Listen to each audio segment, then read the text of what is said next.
Alright, so hello guys, welcome back to another video. And this video that I'm covering the chapter 3 Sales of Goods Act in business law, also known as BL3 subjects. So let's hop on to it. And yes, we got the introduction.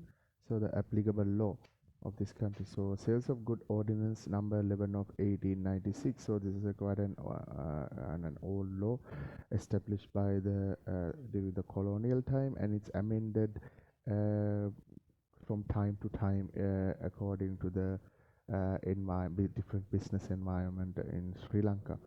So it says what are the goods of ordinance applies to. So in section 59 verse 1 says the sales of good ordinance says that goods include all movables except money. The term goods also include the growing crops that are things are attached to or forming parts of the land which are agreed to be severed before sales under the contract of sale. So the goods, that means things that we eat, things that we use, electronic appliances, things like that. So goods, what we buy from our money, except money, things that are movable properties, not immovable. Immovable properties means assets and the properties, the houses, goods which are included in foods, electronic appliances, the furnitures that we use in day-to-day life. Okay, so says contract of sales of goods. So in section 2 verse 1 says that a contract of sales of good is a contract whereby seller transfers or agrees to transfer the property in goods to the buyer for a money considered cause the prices. So there may be a contract of sale between one owner to another. Okay, so in the case Lee versus Butler, this is a British England cases, you know.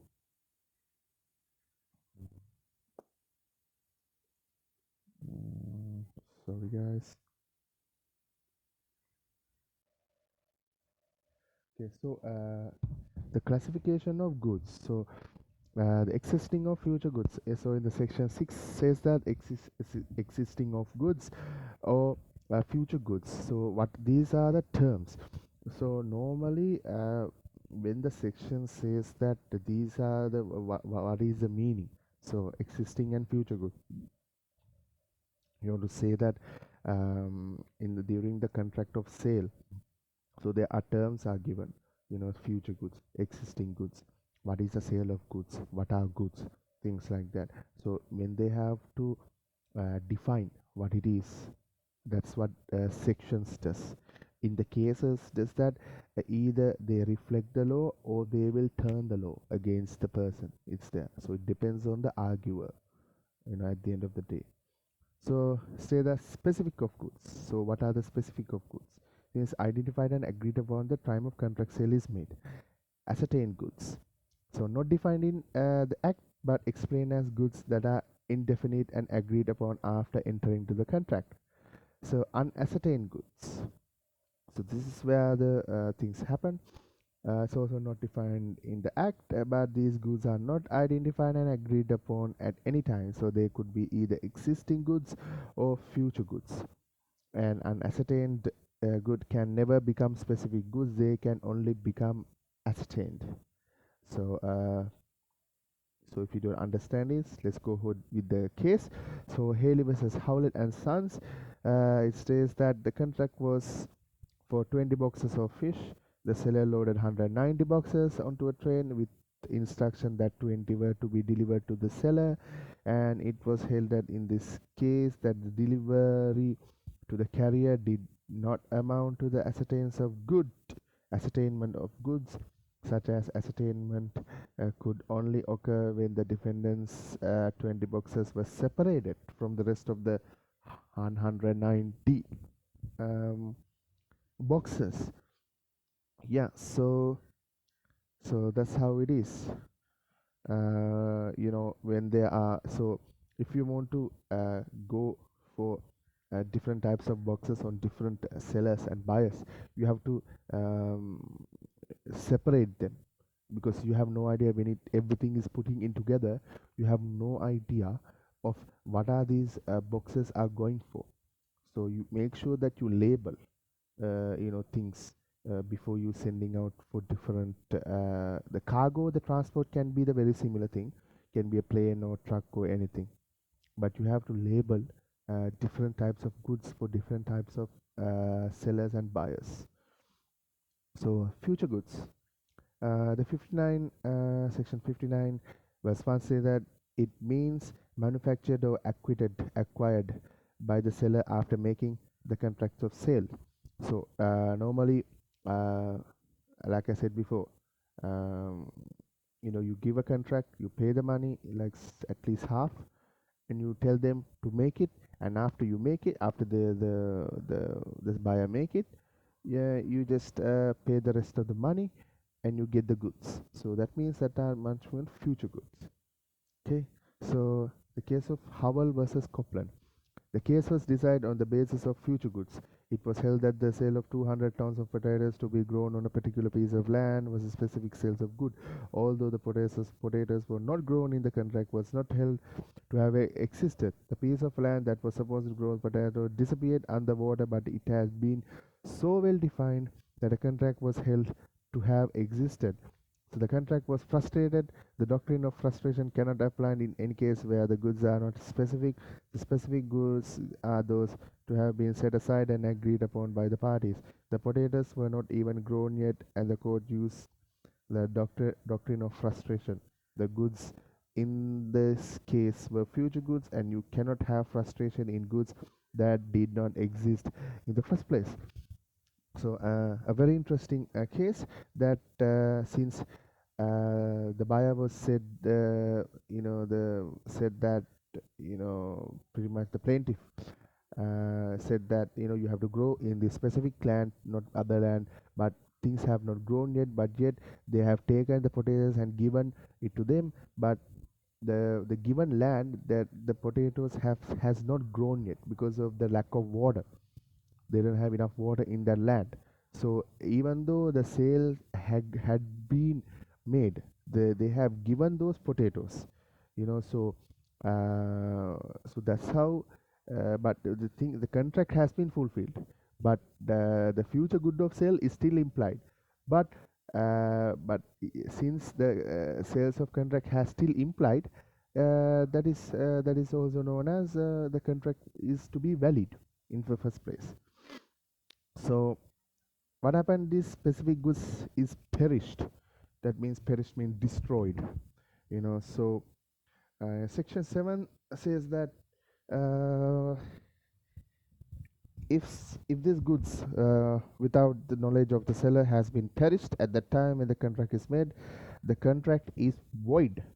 So the both parties must know that the specific goods are being perished, that has been destroyed, or no, it's no longer used. So obviously it has to be these things has to we need to go to the case courts. These things has to be argued by the common law, which is the case laws. So it says that Cotoria versus Hasty. The House of Lords held that because of the corn is effectively did not exist at the time of the contract, therefore there was a total failure of consideration and the buyers were not liable to pay the price. Okay, that's simple. So let's go for much more complex one. McRae versus Commonwealth Disposal Commission. The Commonwealth Disposals Commission sold McRae a shipwreck of a tanker of the Jorman Reef, supposedly containing oil. No tanker ever existed. The CDC argued that there was no liability for breach of contract because it was void, given the subject matter did not exist. The High Court of Australia held that McRae succeeded in damages for breach of contract. They rejected the contract was void because the CDC had promised the tanker did exist. According to the Courier versus Hesty, it was distinguished that because of the other parties had both shared assumption of the cone existed, but the CDC has actually promised the tanker existed and therefore had assumed the risk that it did not. So this is actually a fraud case. So um, The CDC said that the tank is existed, and McRae paid some money to get the tank, but there was no tank in that shipwreck. So therefore, so since it's a fraud, it's actually known as misconduct, and so thing. So this amount to breach of contract. So these two cases are vital in regarding when these, if your goods has been perished. Okay, let's hop on to the section 8. It says that there was an agreement of selling specific goods, and subsequently the goods without any fault, part of the seller buying or perish before the risk passes to the buyer, and agreement therefore avoided.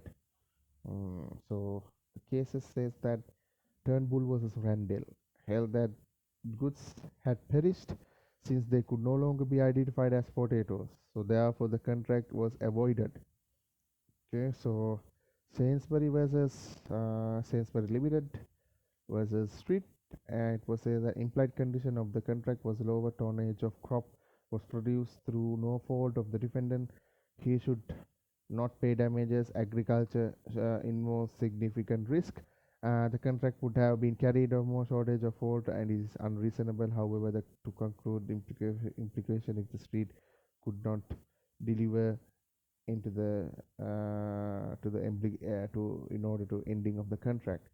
So they have stipulated that this tonnage was a lower limit to release on the street, and it's reasonably performed as possible should be carried out by the seller if subject has sales suffer some deterioration.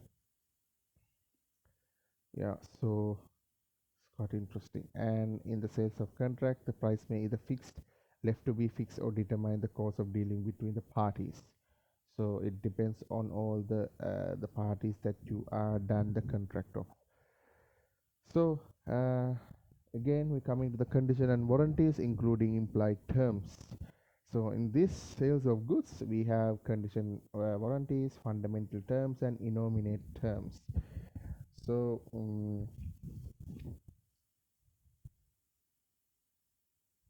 so in the conditions, uh, according to the section 12 verse 2, says that condition is stipulation which goes to the root of the contract. A breach of a condition give rises to right to treat the contract as repudiated. So as in the cases of Bowes and Shand, and also the section 2.3 mention about the breach of either is a breach of a warranty or breach of a condition. So when it's come to the warranty, section 59.1 is a stipulation. Warranty is a stipulation of a contract. So but is collateral to the main purpose of the contract. Breach of warranty give rise to claim for damages, but don't try to reject the goods and treat contract as repudiated. And these cases can be in this case is obviously proven this section as well. So fundamental terms. So the fundamental terms has been came around 1950s and 1960s because the number of decision was condition warranty is not exhaustive, which is that it's not straightforward. It's actually quite confusing, and though both parties cannot come into a term. So according to these decisions, a fundamental term is a basic obligation that was so fundamental that any attempt to exclude it would destroy the whole object of the contract. This was used to deal with the growing menace of unfair and unreasonable exemption clauses. In these cases, feel free to read down and go ahead with it. And the innominate terms. So innominate terms versus actually the key case was Hong Kong fur shipping. Please read that. Hong Kong fur shipping is actually very popular cases. Um, and so this innominate term approach looked the effects of the breach, the questions whether the innocent party to the breach was deprived and substantially the whole benefit of contract. Only where the innocent party was substantially deprived of the whole benefit will they be able to treat the contract as at an end. So yeah, so Kihei Envy versus Bremer. So contract for sale of citrus pulp, which was to be shipped in good condition, but when they arrived, they are somehow damaged. Although the buyer used for required purpose, they claim that the entitled reject the goods.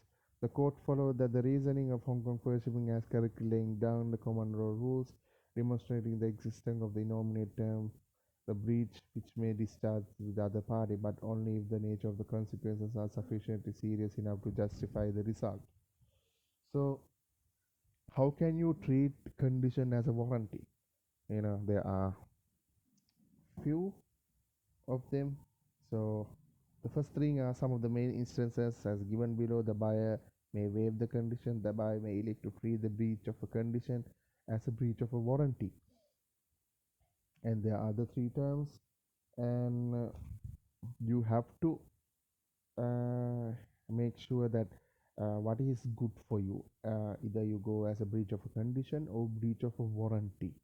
So that is totally up to the contract, the person who got breached and got suffered damages during the contract by other party or the parties. It's totally up to the person, so in which area that you can claim damages the most, that can how much money you can get.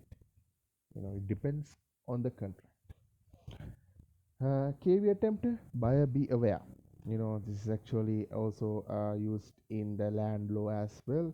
So the buyer should be aware that the face of the loss if the goods brought by him to turn out to be defective. He could protect himself by carefully examining the goods purchased by him or by insisting on the exclusion of express terms into the contract guaranteeing the quality of goods.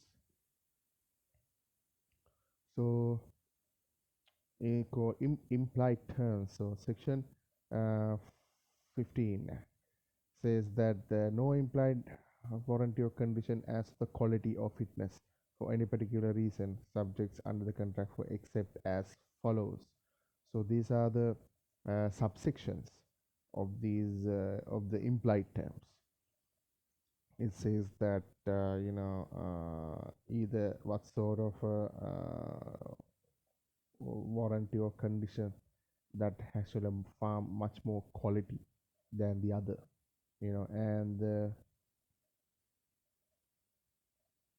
says that in the case Clark versus Army and Navy Cooperative Society, where seller knows that the goods are likely to be dangerous to buyer, that the buyer is likely to be ignorant of the danger.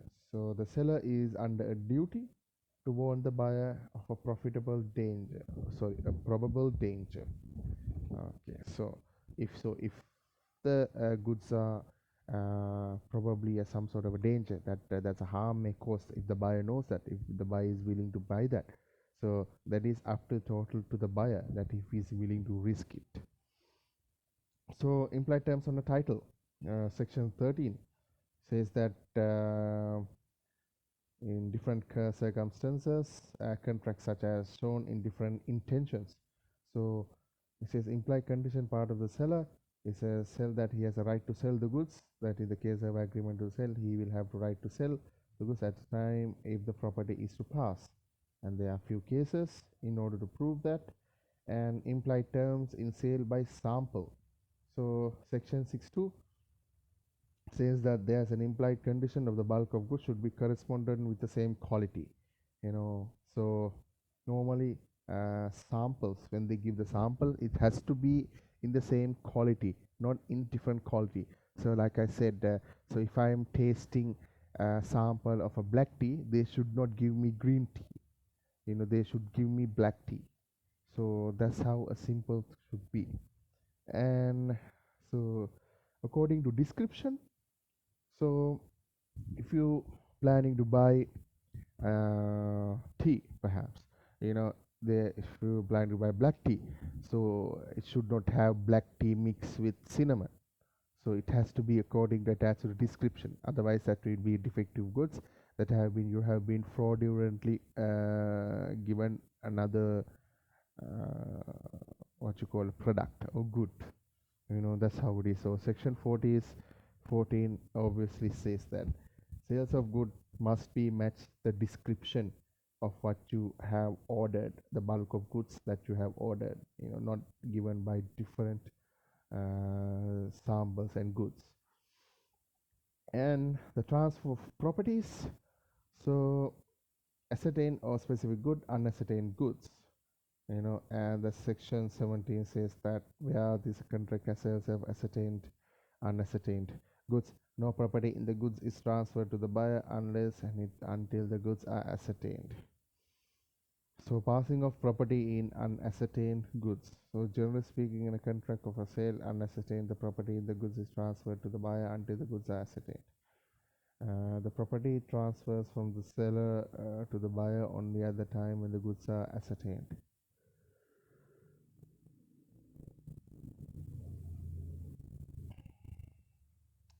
So there are some rules of ascertaining intentions. So section 19 says that, so the rule 1, so where there's under conditional contract for sales of goods in a deliverable state where the property is passes to the buyer when the contract is made and is immaterial of the payment of the delivery or both to be postponed. So there are two cases which reflects it. Rule number 2, rule number 3, rule number 4, up until to rule number 5. So please go ahead with this, read this, and try to understand, and just look at the cases as well. Read the cases once I googling it, and then you will be able to understand what are these cases for these different rules are. Okay, so passing of risk with the property. So section 21 says that unless the parties have agreed otherwise, the following shall happen until the property in goods is transferred to the buyer, the goods remain to the seller's risk. So passing of property specific or ascertained goods. So there's a case of Demley versus Hamilton. Demley Hamilton and versus Barden. So seller agreed with the buyer to supply apple juice to a third party in a weekly installments. The third party asked the seller to delay some deliveries, and the seller followed. Juice later turned bad. Although the property in juice remained in the seller, the court held that the risk has been passed to the buyer since he is liable for the delay. So, a straightforward, a very simple case. So sections approve that. So reservation of titles.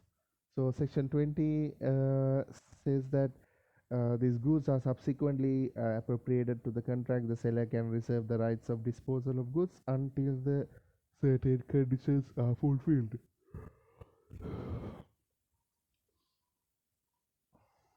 So, so this case, aluminium industry versus Romalpa aluminium.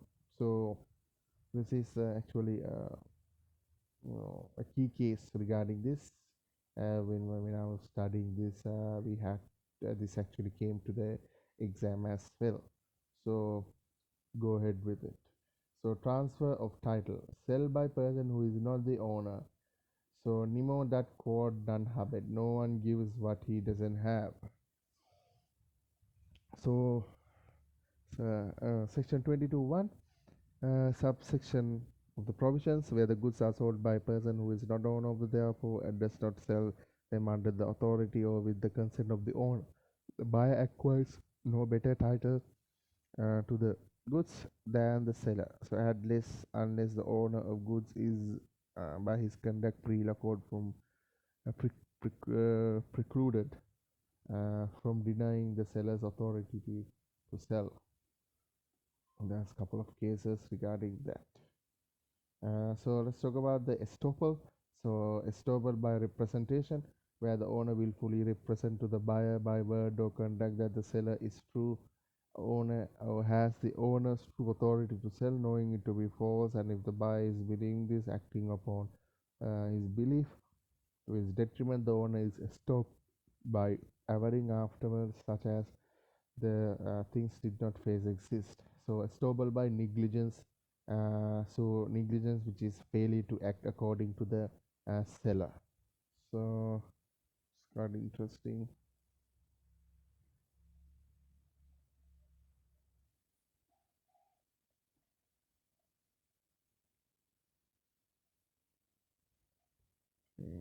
So hold on.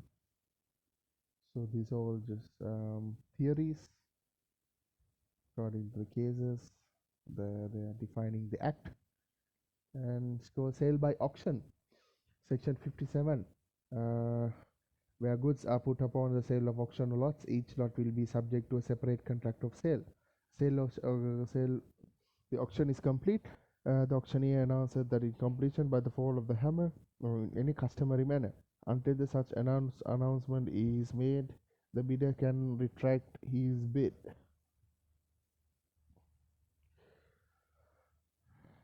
So according to the Dennett versus Skinner deal, sold a motor car by auction. It was knocked down to K, who is only to allow to take it after giving a check for the sale price and after signing an agreement that the owner will not pass until the check is cleared.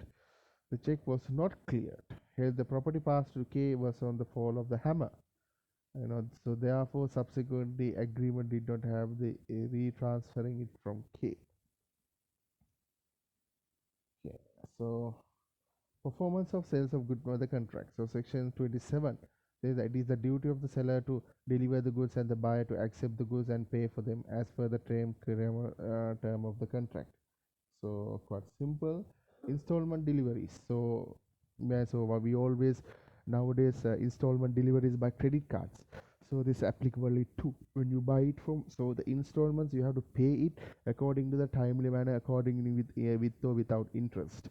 So this is the case that AA sold 1,500 tons of meat and bones quantity to BB, and these goods were to be shipped rate of 225 tons per month. After about the goods were shipped, they paid for BB discovered they were not specified quality and hence could have been rejected. Therefore, BB refused to take any further deliveries. It was held that BB was entitled to reject the future deliveries as he was not bound to take the risk of having put upon him further deliveries of good which is not confirmed to the contract. So you have to give the quality that was mentioned into the contract. But if it's not good quality, if it's not let's say the bones are not chicken bones, they are beef bones or mutton bones, so you have to you have to act upon the contract what you have signed for. So remedies available for buyer and the seller. So for the buyer, so you can say that to maintain action for damages and delivery when the seller is failed to delivery, and to maintain actions against for damages for breach of warranties, breach of condition, or the specific performance of the contract, things like that, that the buyer remedies which are available to buyer. So for the seller, which is it's not much. So section 7.3 says that to maintain an action recovery of the price of goods even that the property was good have passed to the buyer. To the maintain an action for damages for an acceptance of delivery whether the buyer has refused to accept the goods. So rights of an unpaid seller. So according to section 31.1 says that the unpaid seller within the mean of so when the whole price is not paid, the bill of exchange is not negotiable of instrument as a conditional payment just is not fulfilled by some reasons. So when the property is in goods has been passed to the buyer. So section 31 verse 1 um, says that enactment of in behalf of notwithstanding to the property in the goods may have passed to the buyer, the unpaid seller of goods such as has to be implication of law, uh, and these are the sections which has been mentioned. Also right to resale, which is mentioned in section 47, and action for the price, section 47 says that where the contract of sale with property goods has passed to the buyer and the wrongfully neglects and refuses to pay for the goods according to the term, and the seller maintain action against him for the prices of goods. Yeah, very quite simple and straightforward. For non-acceptance is section 41, for non-delivery section 50, and action for recovery of the prices. If the buyer has paid the prices and goods on, he can recover the amount that has been paid. Specific performance, that means you go to the courts, that you tell, you sue the other party to act upon to the contract. That means you do your job. That's what the simple is. Rejection of goods.